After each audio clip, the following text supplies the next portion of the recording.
الأميرة أمينة هي الابنة الوحيدة للملك الحالي لماليزيا. منذ عدة سنوات وقعت في حب عارض أزياء هولندي عادي اسمه دينيس فيرباس. الثنائي واجه صعوبات من أجل حبهما، لكن في النهاية تزوجا. لكن مع مرور السنين بدأت تنتشر شائعات كثيرة عن علاقتهم.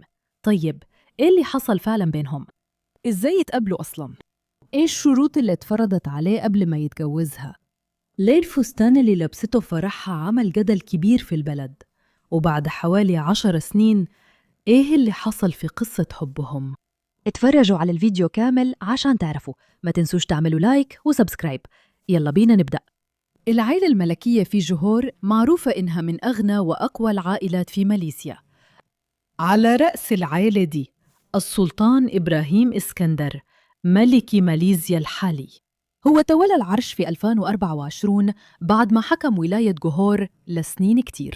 السلطان اللي معروف بحبه للدراجات النارية كمان ملياردير، وبيعتبر واحد من أغنى الرجال في البلد، وصافي ثروته بيتقدر بحوالي 5.7 مليار دولار. الملك إبراهيم ومراته رجا زارات صوفيا، مع بعض بقالهم 42 سنة، وعندهم 6 أولاد، ومن بينهم فيه بنت واحدة بس، الأميرة أمينة. وعشان كده كان ليها دايماً مكانة خاصة جداً جوا العيلة الملكية.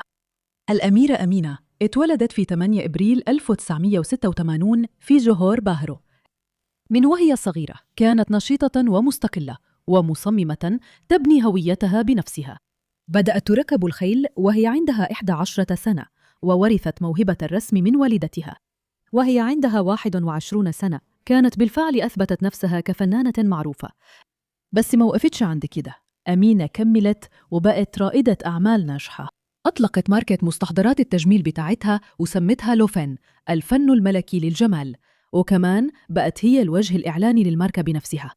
ومع الوقت وسعت تأثيرها في مجال الأعمال، وبقت مديرة ومساهمة في كذا شركة، وكمان خدت دور مهم في كرة القدم، وبقت رئيسة نادي جوهور دارول تزيم اللي هو واحد من أنجح أندية كرة القدم في ماليزيا. رغم ثروتها ومكانتها ونجاحها، أمينة كان عندها رؤية واضحة لحياتها الشخصية.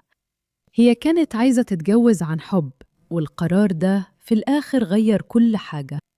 لأن في سنة 2014 وهي عندها 28 سنة، الأميرة أمينة قابلت الراجل اللي بقى حب حياتها في مكان غير متوقع خالص، في كافيه. وبحسب المكتب الصحفي الملكي كان في انسجام فوري بينهم، وسرعان ما اكتشفوا إنه عندهم اهتمامات مشتركة كتير. دينيس فيرباس اتولد سنة 1989 في مدينة صغيرة جنب أمستردام في هولندا. هو في الأول كان ناوي يمشي في طريق كرة القدم، لكن كل حاجة اتغيرت لما جاله توقف القلب وهو عنده 17 سنة، وده خلاه يضطر يسيب الرياضة. الحياة أخذت منحنى تاني لما أخته سجلته في وكالة عارضين أزياء. بطوله وملامحه القوية وكاريزمته الطبيعية، دينيس لقى النجاح بسرعة كعارض أزياء. بدأ في هولندا ودول أوروبية تانية قبل ما ينتقل لآسيا، وهناك لقى نجاح أكبر كمان.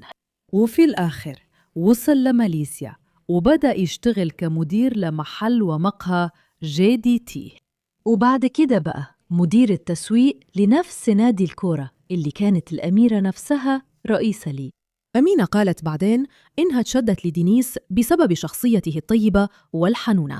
قالت: هو دايماً كان بيدعمني وبيفهمني كويس.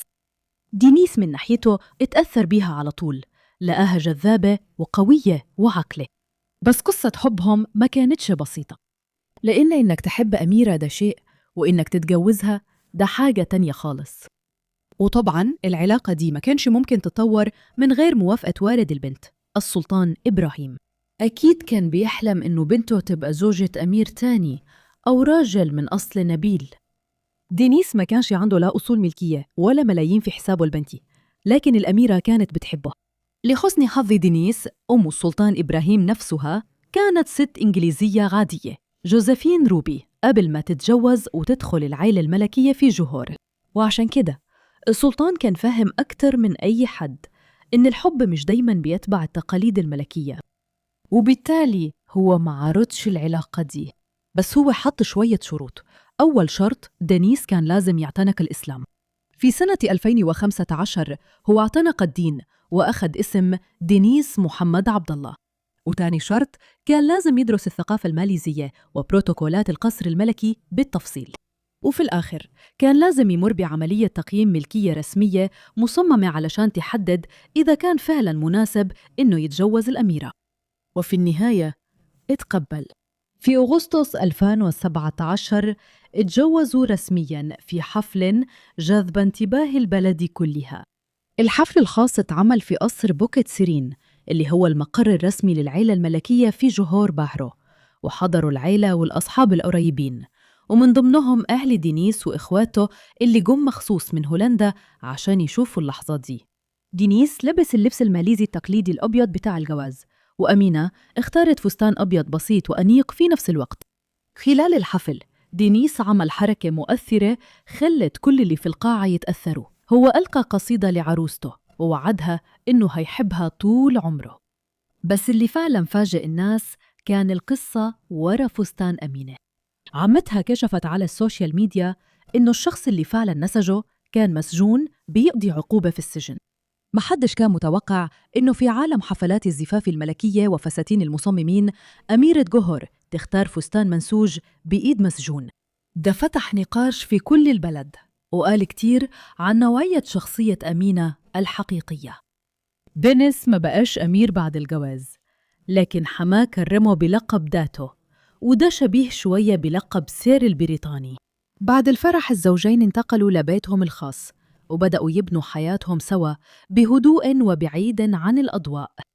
في 2020 أمينة جابت أول طفل ليهم، بنت اسمها ليلى صوفيا.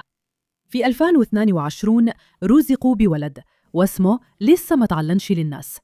دينيس كمان وضح إنه مش عايز يعتمد بس على مكانته الملكية، رغم إنه دخل بالنسب لواحدة من أقوى العائلات في ماليزيا. فضل يشتغل زي ما أبوه دايماً علمه، إن الراجل لازم يكسب رزقه بنفسه. بس مش بعد الجواز بكتير بدأت شائعات مش لطيفة تنتشر عن الزوجين، وبيقولوا إنهم رايحين للطلاق. بعض وسائل الإعلام قالت إنه الاختلافات الثقافية واختلاف طريقة التفكير كانت بتسبب مشاكل في جوازهم، وانتشرت شائعات إنه أمينة مش بتقوم بدورها كزوجة مسلمة، وقالوا كمان إنه في خلافات ومشاكل في بيتهم. الأميرة نفسها ردت على الهجوم ده وقالت إنه كل الشائعات دي مش موثوقة، وإنها هي وجوزها في منتهى السعادة. النهاردة هم مع بعض بقالهم أكثر من 12 سنة، وحبهم باين إنه لسه قوي زي الأول. دينيس دلوقتي ماسك منصب كبير في شركة تطوير عقاري كبيرة في جوهور باهرو، وكمان اشترى 30% من أسهم شركة سكك حديدية رائدة في ماليزيا. أمينة لسه بتقود شغلها وأعمالها الخيرية، وآخر حاجة عملتها إنها قادت مبادرة جمعت أكثر من 1,000,000 رنجات لمرضى السرطان في جوهور. الزوجين دايماً بيتشافوا مع بعض في المناسبات العائلية الكبيرة والمراسم الرسمية، دايماً جنب بعض، باين عليهم السعادة والتماسك. كتير من الناس زمان شكوا إنه العلاقة دي هتستمر، راجل هولندي وأميرة ماليزية، 2 من عالمين مختلفين تماماً، بس هم أثبتوا إنه كل الناس كانوا غلطانين. ورونا إنه الحب الحقيقي يقدر يتغلب على التوقعات والتقاليد والاختلافات. فأنتِ شايفة إنه الأميرة أمينة ودينيس عندهم واحدة من أجمل قصص الحب الملكية في عصرنا؟ شاركي رأيك في التعليقات تحت، وكده نكون خلصنا. لو عجبك الفيديو وعايزة تشوفي فيديوهات زي دي كمان، اتأكدي إنك تعملي لايك تحت تقديراً. ولو لسه مشتركتش، أكيد هتحبي تشتركي في قناتي وتضغطي على علامة الجرس عشان يوصلك إشعار أول ما نزل فيديو جديد كل أسبوع. أشوفك في الفيديو الجاي.